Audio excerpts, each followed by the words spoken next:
Welcome on board this special India Today simulation where we're about to take you to the exact spots of confrontation between the Indian and the Chinese armies. Rezangla, Rechinla, Finger 4, Finger 8, Srijap, all these places have been spoken of so often over the last several weeks, but nobody has an exact visual reference. So what we're about to do is to fly over each of these places in this special simulation that we've created. My co-pilot for this journey is the one man who understands more about men and machines that the military use than anybody else in our newsroom, my co-pilot, Shivaru. Shiv, welcome on board. Thanks very much, Rahul, and a very timely occasion to be doing something like this. So I want to tell our viewers, we are currently at the LAC Air Base. Yeah. This is the 23rd highest airbase in the world, and this is, Shiv, an airbase where you can only fly really early in the morning because as the sun comes out and beyond midday, it's just impossible to take off from here. And I also want to give our viewers a sense of the machine that we're in right now. This is the P-8I for India Poseidon maritime surveillance aircraft, ordinarily used and bought for the Indian Navy but currently deployed to monitor Chinese and Pakistani activities in our north and west. The P-8I, which we're flying in a simulated version of, is basically an aircraft that was for the Navy, but they are situated in Tamil Nadu and Goa in the south, but they have very long range and they have in fact been flying very close to Ladakh during this current standoff, providing optical and radar imagery of the Chinese build-up as well. So this isn't very far from reality in that sense. So let's get started. And as we get set for takeoff, I just want to tell our viewers what is fairly obvious, but sometimes people tend to miss. This is a simulation. It looks fabulous and it's very interesting. It's very compelling in terms of what it enables you to see. But do not, please mistake this for the real thing. It is not the real thing. This kind of sweep of imagery off the north bank of the Pangong is something that has actually never been seen before. It's been seen from long range, it's been seen by static satellite images, but an actual panoramic moving picture of this place, not in my memory, certainly not in the last few decades. And if you don't know what we're talking about just yet, why don't you join us for this ride? Let's take off.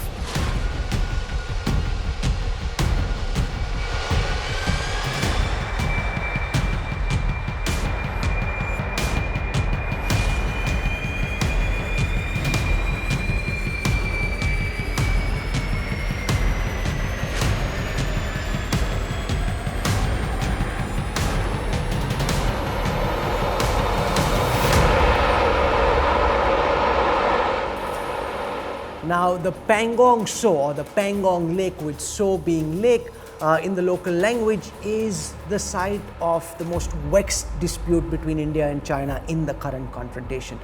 The lake is about 134 kilometers long, it's about 5 kilometers wide at its widest, and about 60% of the lake is in the Tibet Autonomous Region. Yeah, this is a lake that has been the site of one of the most vicious disputes between India and China. And it's also where that famous Amir Khan film Three Idiots was shot. So this is now a lake which is entrenched in India's collective imagination. Anyone who goes to Leh very often ends up at Pangong and very often in one of those tents, and we'll show you those tents as well. What we're doing right now on this journey is, and remember the Poseidon is a 737-800 aircraft, we're heading first towards the northern bank. We'll start with Finger 1 and then we'll go all the way up to Finger 8 and then also beyond. So we're now flying over Finger 1, and remember the Chinese claim line actually extends up till Finger 2. So they think in their heads that they control land up till Finger 2, and they're constantly telling the Indian army to pull back till Finger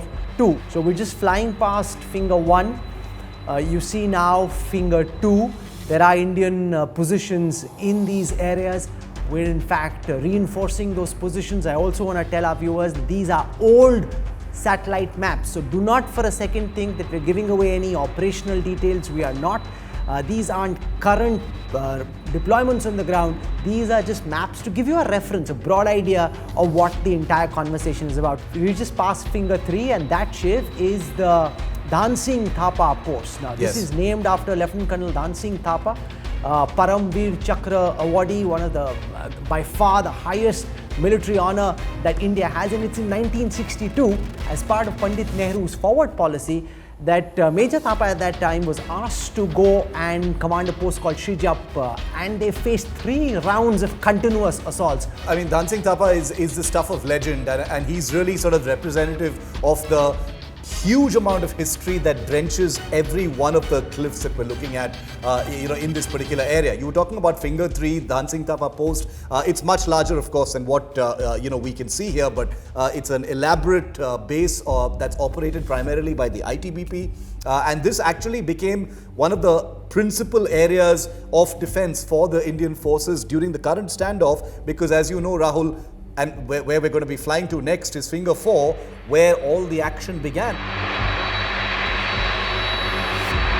Now just heading towards Finger 4, getting and approaching the beach area, and it's in this beach area that we've seen the Indian and the Chinese armies face off brutally twice over just in the month of May. And it's a beautiful beach. It's a tiny little stretch of land just jutting out into the lake, Rahul. And if you could call one little point in Ladakh ground zero during the current standoff, that would be it. In 2017, there was a big fight over there, captured famously in that viral video. May 5th, there was a big fight over there. It was the trigger point for the entire standoff. May 14th, the troops again fought over there, leading to both sides, to say that, look, we can't keep brawling like this. We need to talk and pull our troops back, and that's what actually precipitated the entire Lieutenant General level talks now between both sides. Now our sources in the Northern Command are telling us that the Chinese army is pulled out of just this beach area. They've pulled back a little further. We'll take you there as well.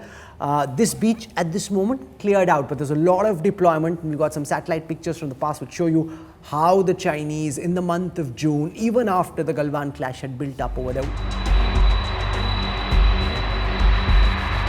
We're now going to go towards Finger 5 and just fly by, and as we do that, we see, and you can't see so much on these pictures because, as I said, these aren't the latest maps, it's just a general sense, but the Chinese have really built up, and our past satellite maps show that they've built up huge forces. Finger 5, Finger 6, they've brought in radar stations, they've brought in more of their military boats, lined them up on the jetty. In fact, you can see some images, and these are super fast boats, Shiv. Yeah. In fact, once when I was in Pangong, we saw a Chinese boat go by, and the officers there told me that they can travel up to 100 kilometers per hour. That's how fast these boats can go. And the Chinese have actually deployed even higher performance boats during the current standoff as part of a modernization process, Rahul, another indicator that the Chinese were actually here for the long haul. Finger 5 is interesting because that is precisely where the current deadlock is. The Chinese have moved back from Finger 4, but they're stuck at Finger 5. They've created a lot of infrastructure there, huge number of boat jetties, lots of boat activities. Like you mentioned, small marinas have been set up. Someone even referred to it as a mini naval base. That may be a bit of an exaggeration, but if you look at the number of boats, the number of water squadron elements that have been placed in this particular area in Finger 5, very close to Finger 4, it's incredible to notice the intent of the Chinese in this area. As we pass Finger 7, then Finger 8, and remember, on the ground there's now much more military deployment over there.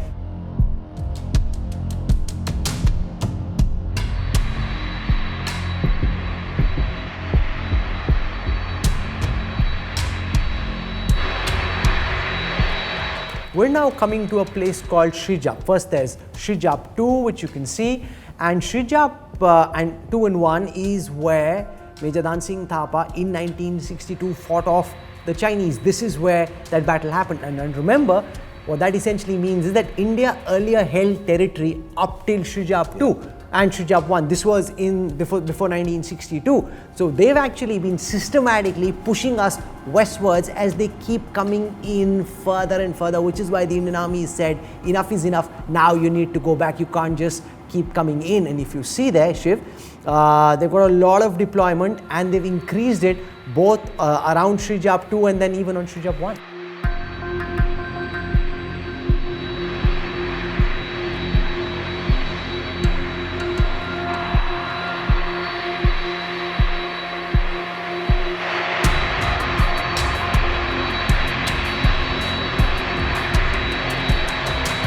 We're say. now approaching a place called Rimutang. Rimutang is the largest Chinese base. In fact, prior to 1998, this was the main Chinese post.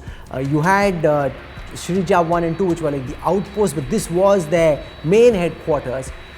Very well developed. And you know, one of the amazing things about this simulation is you can actually see the vehicles there as well. You see wide roads, you see these vehicles, and it gives you a very real sense of what Shrija looks like. Yeah.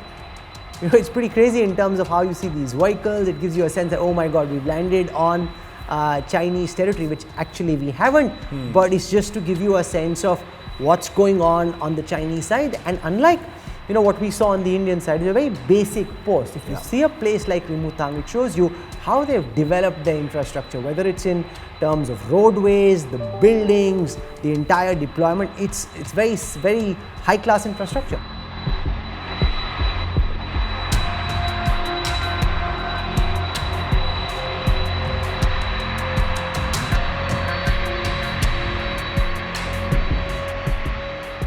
This is a really visible depiction of what is meant by creating facts on the ground, Rahul. What they've basically created is not just a small little military encampment. It's a small sized town practically, you know, with its own facilities. It has people living there. There are many civilians who, support the military that functions out of there. Rimutang is basically the mothership of Pangong activity westwards from this particular area. There are water squadrons that are based here, which send out their boat elements and their, other resources to the outposts like we saw closer to Finger 5 and Finger 6. So this is, Rimutang is extremely important in that sense.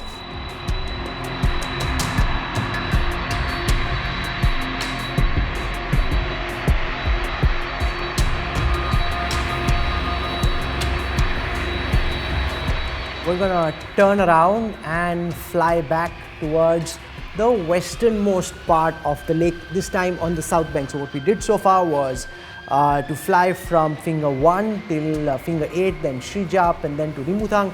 Now we fly back and we'll start on the southern bank, because increasingly the action seems to be shifting to the southern bank, which is where the Chinese are currently furious with the army for having made some serious ingress, and we'll tell you about that. Let's just fly back first.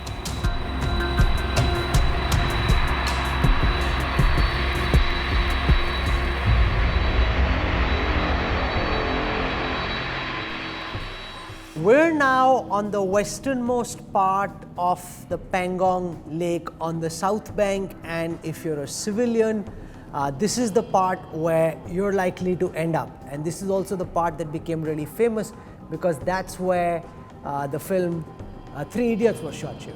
That's right. As far as tourists are concerned, when you mention Pangong in Ladakh, this is basically the only part that any civilians have any access to. The rest of it is completely strategic, Rahul, because it's right there on the LAC. So the first thing that you fly across as you're coming from the south bank, and the south bank is where the current action is the Lukung post, and that's the key Indian post on the southern side. You approach it from the Lukung post, and the Lukung post is the main Indian post over there. You've got some boats there as well.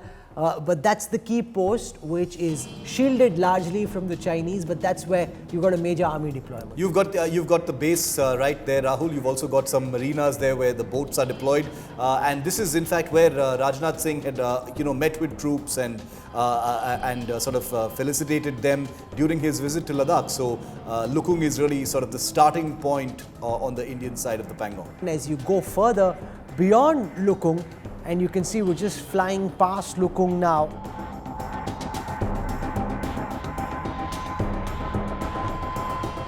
That's when you come to that very famous spot where the film Three Idiots was shot. In fact, it became such a pain, Shiv, that after the film, hundreds of thousands of people started coming every year, and there are scooters over there. You can stand there, get a selfie click. Became one royal pain for the locals. I mean, there are lots of restaurants and stuff, but really just killed the place to my mind. It's become a hotspot. I mean, there's no other way to say it. The fact is, Three Idiots did more for Pangong than all of the tourism bureaus put together could have done, because those amazing pictures really brought out the splendor of this lake. So if anyone ever says they've visited Pangong, chances are, if they're a civilian, they mean it precisely this spot. Right ahead of where the film was shot, you've got all these Swiss luxury tents, and if you ever want to spend a night, you can spend it there. And the reason we're spending some time explaining these things to you is because this is the same access. If you go further, you reach the line of actual control, and that's where the meat of the current confrontation is. So those are the Swiss tents. Everybody who spends the night over there, and if you wake up in the morning, it's absolutely stunning to have woken up. The river, the water changes its colors as the hours go by in the day, and it is pretty stunning.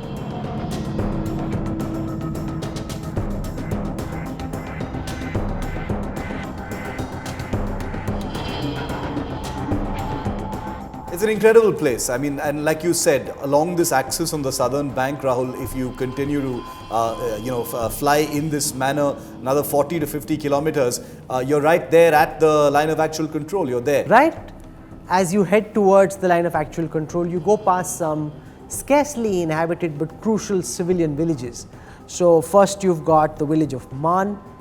That's the first village that we're overflying right now. So you've got some houses that are scattered around, not densely populated, but these civilians are very, very important because they are the eyes and ears of the Indian government. They also show presence of Indian nationals on the ground close to the line of actual control.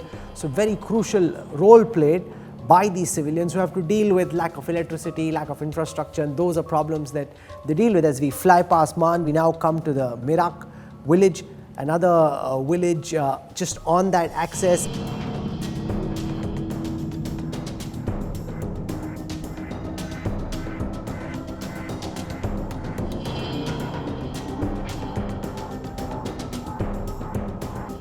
As you go further towards the line of control, and then there's the final village of Katset.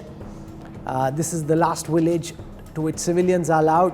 Ordinarily, people from outside Ladakh aren't allowed till here. You need an inner light permit, but even here you just can't get to. This is just where just the locals can get, and they then very often are grazers, and they take their their yak out, and they keep an eye on what the Chinese are up to, and that's a very, very important role played. Very important communities right there at the frontier, Rahul, like you rightly said. That is the last sort of development right before the line of actual control, because beyond that it becomes all military control. You've got the sectors that come up in the lead up to the line of actual control and the last habitations. So what I want to do just for a moment is cut access. We'll take you back to Finger 4. Because so far everything that happened in April, May and June and July was on the southern bank. And from just opposite the the northern bank, as you look towards the south, that's where the current problem is. And the main Indian staging post over there is the Takung post. And the Takung post is very crucial because it's very strongly dominated by the Indians. You've got a very powerful Indian presence there, and all the action that the Indian army has been up to has been staged from the Takung post. Absolutely. The Takung post, like you said, is a staging post. It's the last one before the line of actual control, and it has the Chushul sector all around it on the south bank of the Pangong, Rahul. And this really is the site of the recent very dramatic actions that have been taken by the Indian army. Very important, very strategic. The Chushul sector is a historic sector, a very old one. It has seen many wars as well. So this staging post is of extreme significance because whatever elements you deploy in this particular area, the Takung Heights are some of the strategic dominant heights that oversee some of the things over there. So here's what we know about what happened over the weekend. The Indian army got indication in the dead of the night that the Chinese were making an ingress into the South Pangong sector, which is when troops that were stationed around Takung quickly started going up the mountain. So the first post that we took was the helmet post, which is right above the Takung post, and we started dominating that. Yeah, that's right. The helmet top and the kala top or the black top are the two heights located just forward from the Takung post, which were dominated by the Indian Army, Rahul. It was a lightning fast action that was mounted in the darkness, because intelligence in this particular area had confirmed that the Chinese were trying to mount some kind of hostile intrusive maneuver to take over those heights and create those facts on the ground. But what we're basically looking at, and once again reminding our viewers that these are not real-time actual pictures, but they're simulated, but this is precisely the locations where the Indian Army has now assumed a dominant posture and has all of the Chinese positions, including their tanks and other elements, within line of sight. So from helmet top, the Indian Army then went and made an intrusion into the next hill feature, which is the Magar top. So right after the helmet top, they came in, and remember, you're seeing this when there's light. They were doing this in the pitch of darkness when you know that the Chinese also trying to come up. So then they went and took Magar top, and if you're on top of Magar, you can actually look down and see Chinese positions from the top when you're sitting on Magar. So right from Magar, as we go up further, we then come to Gurung, and we took Gurung Hill next, and we started sitting on top of Gurung Hill. And these are significant because you've actually tactically outmaneuvered the Chinese by going and sitting on these features. From Magar Hill and Gurung Hill, Rahul, you basically have perfect line of sight at the very important Moldo base. The Moldo base of the Chinese is basically right on the banks of the Spangurso, which is a smaller lake just south of the Pangong, which is visible in these pictures as well. These are large infrastructural, encampments and bases of the Chinese on their side of the Chushul sector, which become completely visible. Right next to the Gurung Hill is the Black Top, and the Black Top is actually the most significant feature in this range, because this is what gives you the deepest insights into what's happening inside China. So you can see their positions low down in the valley, and more importantly, you can see their crucial road infrastructure as well, as you can see from that shot which you've taken right above Black Top. That's the feature.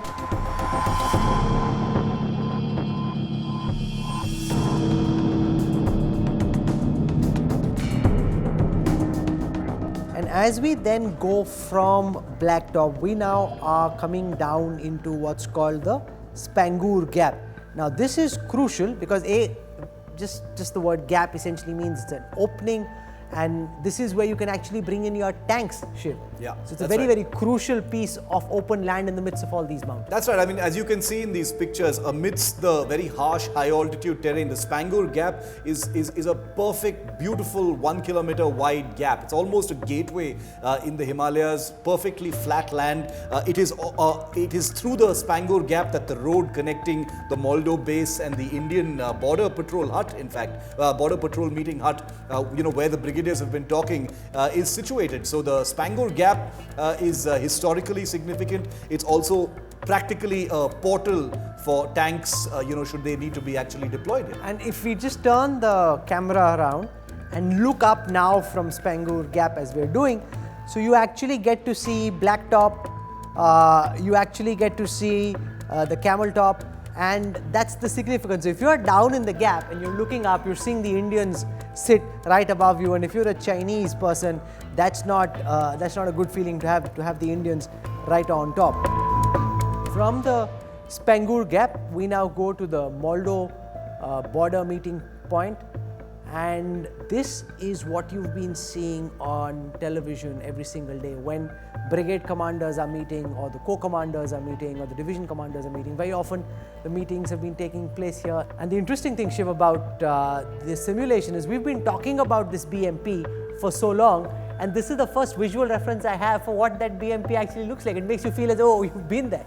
It's incredible. I mean, that's and you're very right, because there are no aerial pictures of the Border Patrol meeting hut, and yet it has been so famous right through this season, because that's where multiple meetings have taken place. Rahul, the army chief, in fact, who's just returned from Ladakh, also visited this particular area where he met with the brigadier who's been part of these meetings. And let me tell you, the place that he visited is just about 8 or 9 kilometers from Kala Top and Helmet Top. So the army chief, we're flying over this particular place, we can see it. The army chief arrived there in a helicopter, and he was within line of sight of the actual frontier that the Indian army has acted upon. Right next to the Moldo border meeting point is this Chinese garrison. Now this is a very significant Chinese garrison, because it's well built, so it's not like a outpost or small post. This is one like we had Takum, which was our key post. Now you've got this major Chinese post in Moldo, and you've got the Indians sitting on the entire range on top. You can see the administration facilities, their living quarters as we fly around this Chinese garrison. And if we go a little further and fly past, you actually see a huge small arms firing range as well. Yeah. You don't need to be a military person to appreciate that the Chinese have their movements highly restricted, and there is pressure on them right now. It's simple trigonometry, arithmetic even, that the higher you are, the more you can see.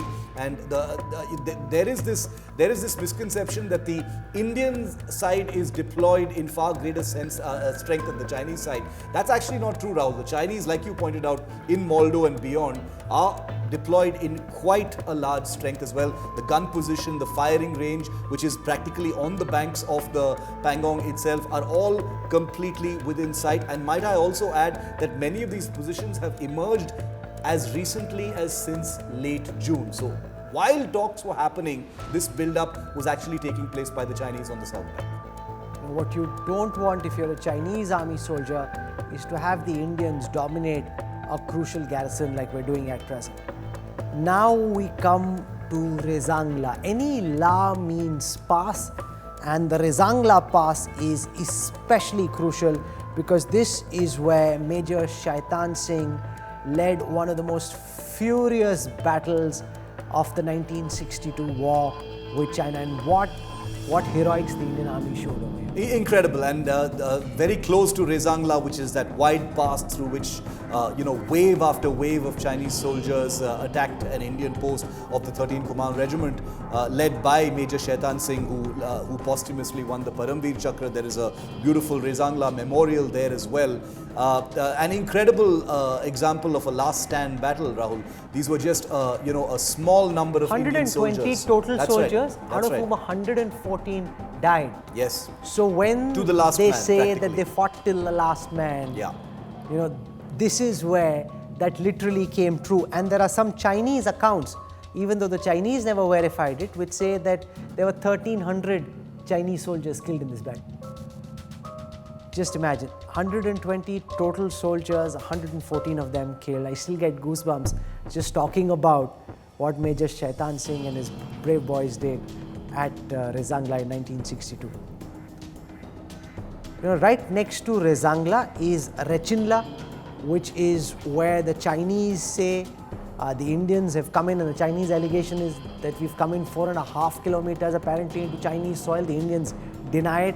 So those zigzag marks that you see over there on the left side are the Chinese roads that they're coming up, and on the right side, the road that's winding its way up is the Indian road. It just shows how difficult. I mean, if from the air it looks so complex, when you're on the ground, driving up to these features just would be a very tough task in one of those vehicles.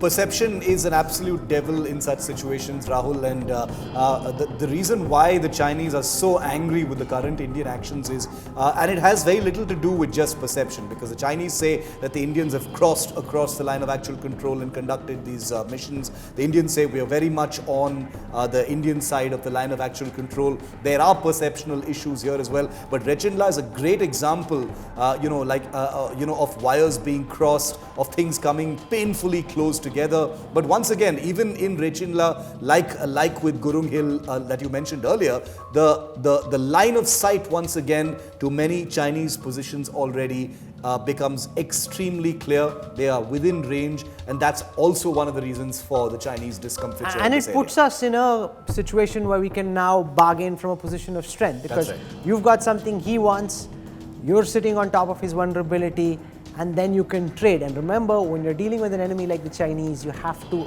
bargain from a position of strength. Otherwise, he aren't giving you anything. Shiv, you enjoyed the ride? Definitely, this was very good because this was a perspective nobody's ever seen. I've been privileged enough to report from some of these areas, nowhere close to the standoff zone itself, but Chushul certainly, Rezangla certainly, but this aerial perspective, I mean, these are pictures that I don't think anybody's ever seen in this way. This is, remember, the first time you've seen something like this. I guarantee to you it won't be the last from now on. There'll be simulators flying over all kinds of things. Who knows where this is going to be used, but it's been a lot of effort just bringing this whole process together. Let's just fly back towards Leh Airport and end this journey. It's taken us about 7 days of a huge team of producers, graphic artists, editors, work on trying to bring this together so that we could really take you on a flight, on a journey, which would give you, sitting at home, sitting on your screens, an opportunity to get to see the kind of challenges that the Army deals with. And thank you for tuning in. Bye-bye.